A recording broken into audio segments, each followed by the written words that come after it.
ठीक बात चले दी एग्जाम, चूंकि एक डेट पर नहीं हो तो फिर ओकरा के चले दी लोग, क्लास भी अपन चलत रही है ना, एग्जाम भी अपन चलत रहे। ठीक बा, चलिए आज हम लोग मौर्योत्तर काल देखेंगे। कोई फिल इन द ब्लैंक्स नहीं होगा उसमें, कारण ये है कि ये आपके सिलेबस में नहीं है, लेकिन ऑब्जेक्टिव में कहीं पूछ दिया तो इसलिए हम छोड़े नहीं है, कहें कि क्या लगा हुआ, थोड़ा सा जानकारी ले लेने में क्या जाता है ना। अब देखिए मौर्योत्तर काल में कोई फिल इन द ब्लैंक्स नहीं ना है, ये है वो तो लिख ले बड़ा नहीं ना है, तो वही तो कह रहे मौर्योत्तर काल में कोई फिल इन द ब्लैंक्स नहीं है। हाँ, ऑब्जेक्टिव के लिए पढ़िएगा, एगो कुषाण के बारे में विस्तार से पढ़ना जरूरी है, कनिष्क के बारे में, कुषाण वंशी शासक कनिष्क के बारे में, वहां से हो सकता है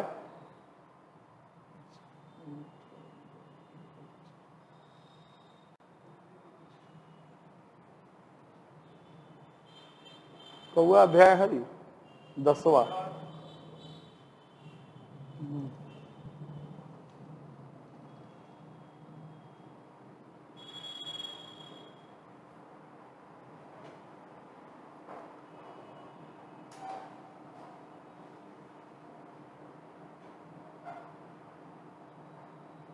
मौर्योत्तर काल, ठीक है।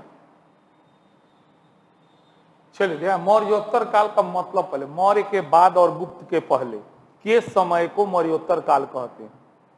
मौर्य वंश के बाद और गुप्त वंश के पहले के जो टाइम पीरियड है जिसमें बहुत सारे राजवंशों ने शासन किया, उसी काल को संक्षेप में इतिहास में मौर्योत्तर काल के नाम से जाना जाता है।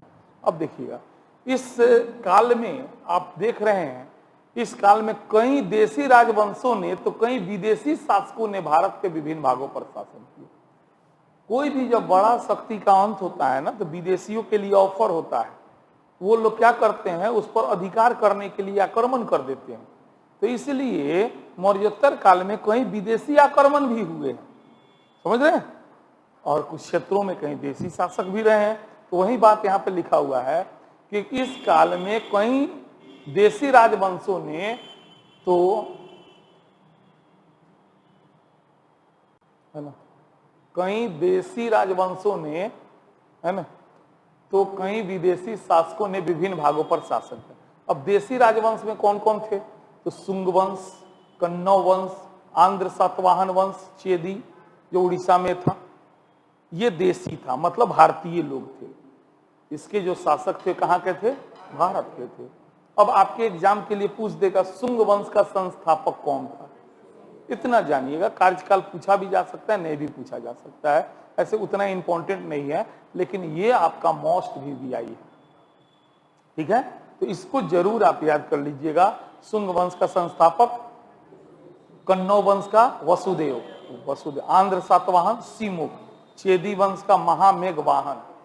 और बीपीएससी में पूछ दिया महामेघवाहन वंश, चेदी वंश नहीं पूछा, महामेघवाहन वंश के नाम से पूछा था एक बार, ठीक है। तो बहुत से लोग कंफ्यूज हो गए कि कौन वंश है, तो होता है कभी कभी बदमाशी करता है सब, ठीक है। तो याद रखिएगा शुंग वंश का संस्थापक कौन था, कन्नौ वंश का आंध्र सातवाहन, और चेदी का महामेघवाहन। तो ये सारे के सारे देशी राजवंश है। उसके साथ साथ कई विदेशियों ने भी भारत पर इस दौरान आक्रमण किया, जिसमें आप देख रहे हैं सबसे प्रमुख हिंद यूनानी, जिसको इंडो ग्रीक या यूनानी कह सकते हैं, है ना, उन लोगों ने शासन किया। और इसमें सबसे पहला जो आक्रमणकारी था इस वंश का, माने इंडो ग्रीक का, वो था डेमेट्रियस प्रथम। क्या नाम था, हाँ। दूसरा शक है, इन लोगों में सबसे पहले आक्रमण किया कौन, रुद्रदामन। उसी तरह पल्लव में मिथ्रेडेट्स विदेशी लोग है ना। कुषाण में कुजुल होगा, कुजुल कडफिसस, है ना, कुजुल कडफिसस प्रथम आक्रमणकारी का नाम यहाँ लिख दिया गया है। किस समय आक्रमण किए उसके बारे में यहाँ विस्तार से जानकारी है, तो इसको भी ध्यान में रखिएगा। नहीं बार तो यही पूछ देगा सिंपल कि रुद्रदामन का संबंध किस वंश से है, शक, है ना। कनिष्क किस वंश का था, कुषाण। कई बार ये पूछ देगा, सिंपल हल्का पूछता है, ठीक है। अब हम लोग इन सारे वंशों से कुछ इंपॉर्टेंट तथ्य हैं जो निकल के सामने आए हैं, जो आपके एग्जाम के लिए महत्वपूर्ण है, उसके बारे में। अब सब वंश के बारे में विस्तार पूर्वक आपको पढ़ने की जरूरत नहीं है। कारण ये है कि ये पहले तो ये आपके सिलेबस में नहीं है ना। तो इसमें से जहां तक सवाल आ सकता है, चूंकि हम 15-20 साल का सवाल देख लिए, तो देखें तो हमको एक अनुमान हो गया है कि सवाल किस टाइप का आता है। ठीक है, तो इससे जनरली सवाल देखा गया, कनिष्क को छोड़ के कभी भी इस वंश से, इस समय अवधि से सब्जेक्टिव में सवाल नहीं आया है, ऑब्जेक्टिव में आया है लेकिन। ठीक है, तो क्या क्या ऑब्जेक्टिव बनता है देखा जाए। भारत पर यूनानी आक्रमणकारियों में डेमेट्रियस प्रथम और मीनांडर सबसे अधिक प्रसिद्ध या महत्वपूर्ण राजा का नाम है। यानी मीनांडर जो था वो कौन था? यूनानी था, है ना। डेमेट्रियस प्रथम तो प्रथम आक्रमणकारी था ही, लेकिन उसी के वंश का था कौन? मीनांडर। डेमेट्रियस जो यूनानी व्यक्ति था, भारत पर आक्रमण करके जो क्षेत्र को जीता, उसके बाद उसने अपनी राजधानी जो है शाकल को बनाया। किसको बनाया? यानी पूछ देगा इनडायरेक्टली, ऐसे भी पूछा जा सकता है कि यूनानियों ने अपनी राजधानी भारत में कहां बनाई? शाकल। कहां बनाई? शाकल। ये वर्तमान में पाकिस्तान में पड़ता है, सियालकोट जगह है, वहीं पे पड़ता है। ठीक है, मीनांडर जो यूनानी था, उसकी ख्याति एक बौद्ध उपासक, विदेशी था लेकिन भारत में आया ना तो बौद्ध धर्म ग्रहण कर लिया, कट्टर बौद्ध धर्म का कट्टर समर्थक था, है ना। लेकिन बौद्ध धर्म वो ऐसे नहीं ग्रहण किया। एक उसको बौद्ध भिक्षु मिला, उसका नाम था नागसेन। नागसेन उसको बौद्ध धर्म के बारे में बताने लगा, तो उसने हजारों क्वेश्चन किया मीनांडर ने, और नागसेन ने सबका जवाब दिया। इसी से वो खुश होकर बौद्ध धर्म ग्रहण कर लिया। तो मीनांडर और नागसेन के बीच जो वार्तालाप हुआ वो एक किताब में संकलित है, एक किताब में लिखा हुआ है। उसी किताब का नाम है मिलिंद पन्हो। क्या नाम है? मिलिंद पन्हो। समझ में आ रहा है मेरा बात? यूनानी शासक था मीनांडर, वो भारत में आया, तो बौद्ध भिक्षु नागसेन से उसका भेंट हुआ। तो दोनों के बीच जो वार्तालाप हुआ, जो क्वेश्चन आंसर हुआ, वो सारा का सारा बात जो है किताब में लिखा हुआ है। उसी किताब का नाम है, हाँ, तो मीनांडर की ख्याति एक बौद्ध उपासक के रूप में है। बौद्ध विद्वान नागसेन से प्रभावित होकर वह बौद्ध धर्म का उपासक बन गया। मीनांडर और नागसेन के वार्तालाप का वर्णन कहाँ मिलता है?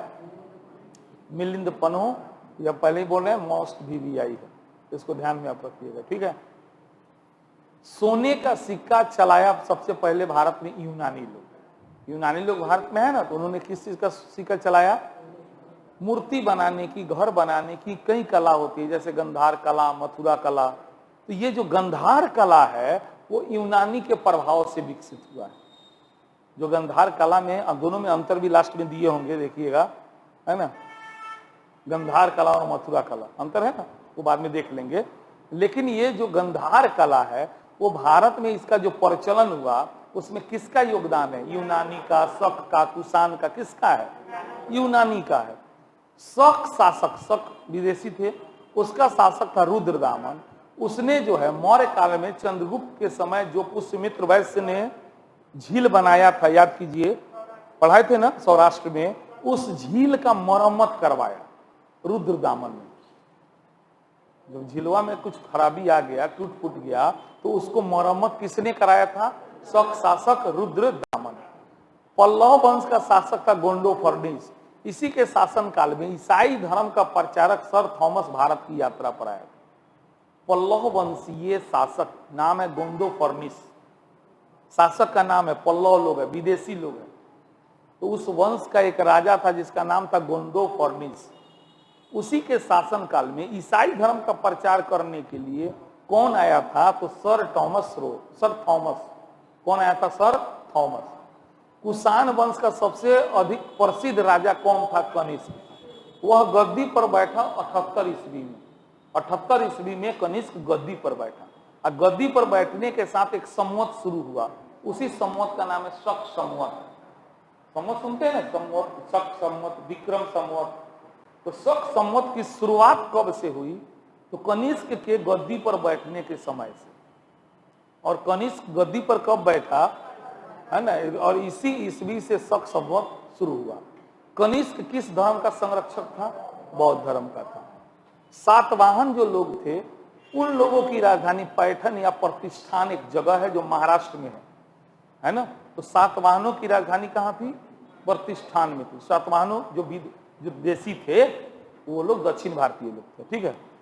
भारत में भूमि दान देने की प्रथा, मैंने धन दान दियाला, पैसा दियाला, कपड़ा दियाला, भोजन दियाला, भूमि दान देवे के प्रथा सातवाहन लोग शुरू कैले रहे। ये भूमि दान दे दे दे जमींदारी प्रथा के जन्म हो गए। तो इस एक और शुरुआत के कैले रहे तो सातवाहन कैले रहे। हाँ, चेदी वंश का सबसे प्रसिद्ध राजा खारवेल था। हाथी गुम्फा अभिलेख याद कीजिए, किसका है? खारवेल का है। वो किस वंश का राजा था? चेदी वंश का। किस वंश का राजा था? इसी से संबंधित अभिलेख का नाम है हाथी गुम्फा अभिलेख। और ये जो खारवेल था ये बौद्ध धर्म को नहीं बल्कि किसको? जैन धर्म को। बौद्ध धर्म की जगह पर किसको मानता था? जैन धर्म को मानता था। शुंग वंश का शासक पुष्यमित्र शुंग था। शुंग जिसने मौर्य वंश का अंत किया, शुंगे ने किया था, है ना। तो उसी वंश का एक शासक था, नाम था उसका पुष्यमित्र शुंग। उसने दो बार अश्वमेध यज्ञ कराया था। एक बार नहीं बल्कि कितनी बार? 2 बार। और पतंजलि इस अश्वमेध यज्ञ के पुरोहित, माने उसके साधु मेन पंडित जी पतंजलि थे। उन्होंने ही उस अश्वमेध यज्ञ को करवाया था। तो याद रखिएगा, शुंग वंशीय शासक पुष्यमित्र शुंग के शासन काल में 2 बार अश्वमेध, और उस अश्वमेध यज्ञ के मेन साधु के थे पतंजलि थे। चलिए अब आते हैं कनिष्क के बारे में। कनिष्क किस वंश का शासक था? कुषाण वंश का। किस वंश का शासक था? कुषाण वंश का। अभी आपको बताएं कि कनिष्क गद्दी पर कब बैठा और उसके गद्दी पर बैठने के साथ ही कौन संवत शुरू हुआ, ये सब बात लिखिएगा। परीक्षा में अगर लॉन्ग क्वेश्चन में आ जाए तो क्या दिक्कत है। कनिष्क कुषाण वंश का सबसे प्रसिद्ध राजा था। वह 78 ईस्वी में गद्दी पर बैठा। गद्दी पर बैठने के साथ ही कौन से संवत की शुरुआत हो जाती है? शक संवत की शुरुआत होती है। कनिष्क कुषाण वंश का महानतम शासक था। वह 78 ईस्वी गद्दी पर बैठा। इसी उपलक्ष्य में शक संवत शुरू किया गया था। वर्तमान में भारत सरकार जो है हमनी के इसी संवत का प्रयोग करेला, शक संवत के आधार पे, है ना। इस संवत के अनुसार साल का पहला महीना हिंदी के हिसाब से चैत होला ना। हाँ, आज 21-22 मार्च से शुरू हो जाला, है ना। ये तो हमनी के जानता नहीं सर। हिंदी कैलेंडर के हिसाब से साल के पहला महीना कौन है? अंग्रेजी कैलेंडर जनवरी। ये बतवा बा। कनिष्क जो राजा था ना उसकी 2 राजधानी थी। उसकी प्रथम राजधानी पेशावर थी जो आज पाकिस्तान में है, और दूसरी राजधानी उसकी मथुरा थी, है ना। कनिष्क की प्रथम राजधानी पेशावर और दूसरी राजधानी। कनिष्क ने कश्मीर को जीतकर वहां एक नगर बसाया, उसका नाम है कनिष्कपुर। कनिष्कपुर नगर किसने बसाया? कहां बसाया? कश्मीर में बसाया। कनिष्क किस धर्म का अनुयायी था? उसने अनेक बौद्ध विहार, चैत्य, स्तूप, इस सब का, माने बौद्ध धर्म से रिलेटेड मंदिर। चैत्य विहार का है, बौद्ध धर्म से रिलेटेड मंदिर को कहते हैं, है ना। तो स्तूपों का निर्माण करवाया। कनिष्क के समय में ही बौद्ध धर्म की चतुर्थ बौद्ध संगति का, पढ़ा दिए हैं, है ना, आयोजन हुआ था। कहाँ? कश्मीर के कुंडल वन में, जिसकी अध्यक्षता किसने किया था? वसुमित्र ने। ये सब बात लिखिए लोगों। कनिष्क जो था विद्वान, समाज सेवी लोग का बड़ा इज्जत करता था। उसके दरबार में अश्वघोष, वसुमित्र, नागार्जुन जैसे विद्वान, चरक जैसा डॉक्टर। चरक क्या था? चिकित्सक था, डॉक्टर था, आयुर्वेदाचार्य था। अंग्रेजी डॉक्टर नहीं था वो, आयुर्वेद का डॉक्टर था चरक। कनिष्क कला एवं संस्कृति का महान संरक्षक था। उसके समय में मूर्ति कला की दोनों शैली का विकास हुआ, जन्म हुआ, गंधार शैली और मथुरा से। कनिष्क ने चीन से रोम जाए वाला मार्ग के सिल्क मार्ग कहल जाला, सिल्क मार्ग कहल, ऊपर वो नियंत्रण कर ले रहे। इतना महान शासक था। चीन से रोम जो रास्ता जाता है उसी रास्ते को कहा जाता है सिल्क मार्ग। क्या कहा जाता है ना। उस पर जो है कनिष्क ने अपना नियंत्रण रखा था। मथुरा में कनिष्क की एक प्रतिमा मिली है, माने मूर्ति मिलल बा कनिष्क पे। उसमें उसको घुटने तक चोगा पहने हुए दिखाया गया है। चोगा माने नाइटी टाइप के समझ लिया लोग। मैंने एक एगो कपड़ा है नु, आ पैर में भारी जूता है पहले फोटोआ मिल जाई, एनसीईआरटी के किताब में फोटोआ बन। हाँ, कनिष्क को द्वितीय अशोक भी कहा जाता है। अब मानता नहीं परीक्षा में लॉन्ग क्वेश्चन पूछी, बहुत हो गया, कैसे लिखिएगा? तो सबसे पहले लिखिएगा कनिष्क कौन था, दिमाग लगाइए, है ना। कनिष्क कुषाण वंश का महानतम शासक था। वह गद्दी पर कब बैठा?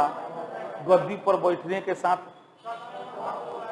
सब मन करे तो लिख दिया भारत सरकार इसी संवत का प्रयोग करता है। इस संवत के अनुसार साल का पहला महीना चैत होता है, जो 21-22 मार्च को शुरू होता है। ये इतने लिख दो 4-5 दिन तो ये हो गलो। ओकरा बाद लिखिए कोई तो लिखिए कि कनिष्क की राजधानी, दूगो राजधानी थी, पेशावर थी और मथुरा। कनिष्क किस धर्म का अनुयायी था? उसके समय में कौन संगति हुई थी, कहाँ हुई थी, अध्यक्ष के था? कनिष्क विद्वान का, समाजसेवी लोग का आदर करता था। एक आध गो नाम याद रखिए लोगन कि उसके दरबार में अश्वघोष, वसुमित्र, चौरक, इस टाइप के लोग रहते थे। है कौन चीज? और कहीं लास्ट में याद पड़ल तो ये लिख दिया। लिखा जाए कि नहीं लिखा जाए? बहुत से सब काम अभी आपसे पूछ रहे हैं, आप तो बताइए रहे, अभी तो आप बता रहे हैं, बस रिवीजन करते रहिएगा। ठीक है, चलिए आते हैं गंधार कला और मथुरा कला में अंतर। ध्यान दीजिए, गंधार कला में गहरा नीला काला पत्थर का प्रयोग होता है, जबकि मथुरा कला में लाल पत्थर से कोनो मंदिर या मूर्ति बनेला। ठीक बा। मथुरा कला में कौन रंग के पत्थर, गंधार कला में? अच्छा, जा गाय बकाए में चलो नोट्स में हुई है ना।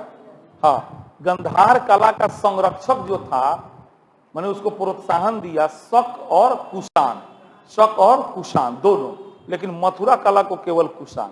यही से कुषाण में लिखनी है कि इन लोग के समय में गंधार और मथुरा दोनों कला का विकास हुआ। कुषाण लोग मथुरा कला और गंधार कला दोनों को प्रोत्साहन दिए थे, याद रखिएगा। तीसरा, गंधार कला की जो मूर्ति है ना, यथार्थवादी है, माने एकदम रियल। मान हम हेंग बनी अवतार से चश्मा लगे भाई तो हिंग बनावल बा, ओमे काल्पनिक नहीं थे। लेकिन वह मथुरा कला के जितना मूर्ति बनू वो कल्पना से भरल बा। माने हमरा पीछे एकदम तेज निकाल दो, है नु, 2 गो हाथ बा ओकरा के 5 गो हाथ कर दो, है नु, एकदम माथा से किरण निकाल दो, तो एकरा कहल जाला काल्पनिक, आदर्शवादी, है ना, एकरे कहल जाला। तो गंधार कला के माने फोटो ओरिजिनल बा, और मथुरा कला में तनी मिक्सअप बा, आदर्शवादी बा, माने अच्छा रूप में देखावल, आदर्शवादी अच्छा रूप में देखावल गल बा। समझ रहे हैं ना। अच्छा, गंधार कला में मुख्यतः बुद्ध के मूर्ति बनल बा, और मथुरा कला में हमनी के हिंदू, बौद्ध, जैन सब के मूर्ति मिलेला। तो ये एग्जाम में पूछ ले बीपीएससी में कई बेर कि मथुरा किस कला में हिंदू, बौद्ध, जैन सबकी मूर्ति बनी है, तो मथुरा में। अब पूछी कि केवल बुद्ध की मूर्ति किस कला में बनी है? बुद्ध की मूर्ति दोनों, बुद्ध की मूर्ति दोनों, लेकिन वही हिंदू धर्म से संबंधित यानी ब्राह्मण धर्म से संबंधित मूर्ति केवल, जैन धर्म से संबंधित केवल मथुरा, लेकिन बुद्ध की मूर्ति दोनों कला में मिलती है। जैन धर्म से संबंधित मूर्ति, हिंदू धर्म से संबंधित मूर्ति गंधार कला में नहीं मिलता। ठीक है, तो यही सब सवाल आएगा। ठीक है, तो एक बार फिर से रिवीजन हम करा देते हैं, इसको देख लीजिएगा। शुंग वंश का संस्थापक कौन था? भी आई है, पूछ देगा आपको, है ना। उसके बाद इंपॉर्टेंट रूप में देखा जाए तो हाँ, मिलिंद पन्हो की रचना किसने किया था? मिलिंद पन्हो, है ना। मिलिंद पन्हो में किन 2 विद्वानों का चर्चा है? नागसेन और मीनांडर। नागसेन और सोने का सिक्का भारत में किसने चलवाया? सर्वप्रथम। हाँ, उसके बाद आप सुदर्शन झील की मरम्मत किसने करवाई? शासक रुक्रदामन। सर थॉमस किसके समय में भारत आया था? गोंदो फर्निस। अरे सर थॉमस किसके समय, अभी पता नहीं, पल्लव शासक गोंदो फर्निस। Point number 7। ओकरा बाद हाँ, कनिष्क गद्दी पर कब बैठा? किस वंश का शासक था? गद्दी पर बैठने के साथ कौन संवत शुरू हुआ? मोस्ट भी है। कनिष्क किस धर्म का संरक्षक था? कनिष्क के समय कौआ बौद्ध संगति हुआ था? चौथा। हाँ, वेरी गुड। सातवाहनों की राजधानी कहाँ थी? प्रतिष्ठान या पैठन, है ना। भूमि अनुदान देने की प्रथा किसने शुरू? सातवाहनों ने। खारवेल किस वंश का राजा था? चेदी वंश। खारवेल किस वंश का राजा था? हाथी गुम्फा अभिलेख किससे संबंधित है? हाँ, खारवेल कौन धर्म को मानता था? जैन धर्म, है ना। कौन ऐसा शासक था जो दो बार अश्वमेध यज्ञ किया? पुष्यमित शुंग ने जो अश्वमेध यज्ञ किया उसके पुरोहित कौन थे? पतंजलि। ऐसे ही सवाल पूछेगा आपसे, ठीक है। बाकी आप कनिष्क से समझ गए, गंधार कला मथुरा कला हो गया। चलिए आज के लिए रहने दीजिए। अब कल हम लोग गुप्त साम्राज्य उठाएंगे, है ना। हड़बड़ा के पढ़ने से फायदा नहीं है, याद भी तो करना है। कहो तो हम आगे बढ़ेंगे, बढ़ जाएंगे, लेकिन फिर याद कैसे हुई? तो कल ये हम लोग का एंशियंट हिस्ट्री खत्म हो जाएगा, है ना कल। परसों से हम लोग मेडिवल हिस्ट्री शुरू कर देंगे, मध्यकालीन भारत, है ना। अब से अभी भी 1 महीना लगभग समय लगेगा, है ना। सवाल बनाइए लोग। प्राचीन